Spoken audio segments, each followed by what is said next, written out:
আমার প্রিয় ও স্নেহের 2024 সালের নতুন বছরের অষ্টম শ্রেণীর ছাত্রছাত্রী বন্ধুরা, আশা করি তোমরা সবাই ভালো আছো। আজ আমরা যে বিষয়টি নিয়ে আলোচনা করব, অষ্টম শ্রেণীর সেকেন্ড সামেটিভ অর্থাৎ দ্বিতীয় পর্যায়ক্রমিক মূল্যায়নের ইংলিশের সিলেবাস, প্রশ্নকাঠামো এবং নমুনা প্রশ্নপত্র নিয়ে। প্রথমে তোমরা সিলেবাসে দেখে নাও কী কী বিষয় তোমাদের সেকেন্ড সামেটিভ অর্থাৎ দ্বিতীয় পর্যায়ক্রমিক মূল্যায়নে থাকবে। দ্বিতীয় পর্যায়ক্রমিক মূল্যায়নের ক্ষেত্রে ফুল মার্কস থাকবে 25, আর সময় তোমায় থাকবে 50 মিনিট। তোমায় থাকবে লেসন 5, লেসন 6, লেসন 7 আর লেসন 8।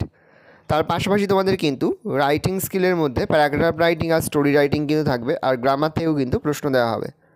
ভালো করে তোমরা সিলেবাসটা দেখে নাও। এবার আমরা নমুনা প্রশ্নপত্রটা দেখে নেব। এখানে কিন্তু আমরা অষ্টম শ্রেণীর সেকেন্ড সামেটিভ অর্থাৎ দ্বিতীয় পর্যায়ক্রমিক মূল্যায়নের ইংলিশের কোশ্চেনটা দেখতে পাচ্ছ। ফুল মার্কস তোমাদের রয়েছে 25, আর সময় তোমাদের রয়েছে 50 মিনিট। দেখো, প্রথমেই তোমাদের একের দাগে একটা সিনের প্যাসেজ তুলে দেওয়া হয়েছে, এখান থেকে কিন্তু প্রশ্ন করা হয়েছে। খুব ভালো করে তোমরা কিন্তু প্যাসেজটা পড়ে নেবে, তারপরেই কিন্তু প্রশ্নের উত্তরগুলো শুরু করবে।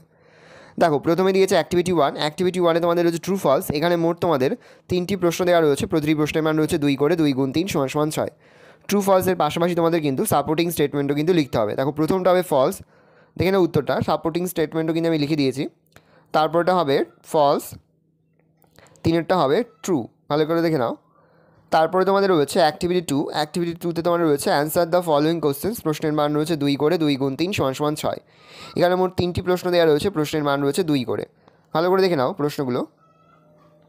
অ্যাক্টিভিটি 3-তে তোমাদের একটা ছক দেওয়া রয়েছে, noun person, adjective person, adverb person কিন্তু লিখতে হবে। এখানে মোট 6টি প্রশ্ন দেওয়া রয়েছে, প্রশ্নের মান রয়েছে 1 করে, 1 × 6 সমান সমান 6। দেখো, 6টি প্রশ্ন দেওয়া রয়েছে, তার মধ্যে খুঁজে তোমাদের কিন্তু লিখতে হবে কোনটা নাউন পার্সন, কোনটা অ্যাডজেক্টিভ পার্সন, আর কোনটা অ্যাডভার্ব পার্সন। ভালো করে দেখে নাও উত্তরটা।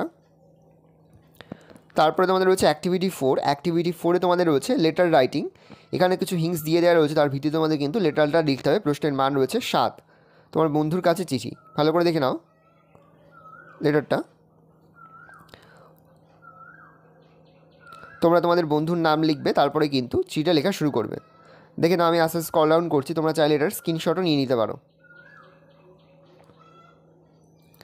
3টে প্যারায় ভাগ করা রয়েছে। এইবার তোমরা তোমাদের বন্ধুর নাম লিখবে, ভালো করে দেখে নাও। এই রয়েছে টোটাল তোমাদের সেকেন্ড সামেটিভ অর্থাৎ দ্বিতীয় পর্যায়ক্রমিক মূল্যায়নের ইংলিশের কোশ্চেন পেপার। ভালো তোমরা কোশ্চেনটা দেখে নাও। আশা করি ভিডিওটা ভালো লেগেছে। ভিডিওটা ভালো লাগলে ভিডিওকে লাইক করতে দেখতে ভুলবে না, আর আমার চ্যানেল নতুন হাত লাল করে সাবস্ক্রাইব প্রেস করে পাশে বেল আইকনটা প্রেস করে যখন নতুন করে ভিডিও আপলোড করি সবার ফার্স্ট নোটিফিকেশন তোমরা পেয়ে যাও। আর এই ভিডিওটি তোমার বন্ধু বান্ধবী আত্মীয়স্বজন সবার মধ্যে কিন্তু অনেক শেয়ার করে দেয় যারা এবছর অষ্টম শ্রেণীতে পড়ছে।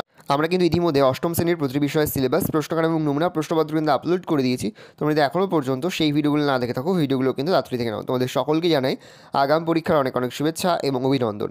একেবারে ভিডিও শেষে স্ক্রিনে তোমরা একটা প্লেলিস্ট দেখতে পারবে, তারপরে ক্লিক করলেই সমস্ত ভিডিওগুলোই কিন্তু তোমরা পর দেখে নিতে পারবে। কোনো প্রশ্নের উত্তর লিখতে বা বুঝতে যদি কোনো রকম অসুবিধা হয়, তাহলে কিন্তু নির্দ্বিধায় কমেন্ট সেকশনে কমেন্ট করে জানাতে একদমই ভুলবেন না।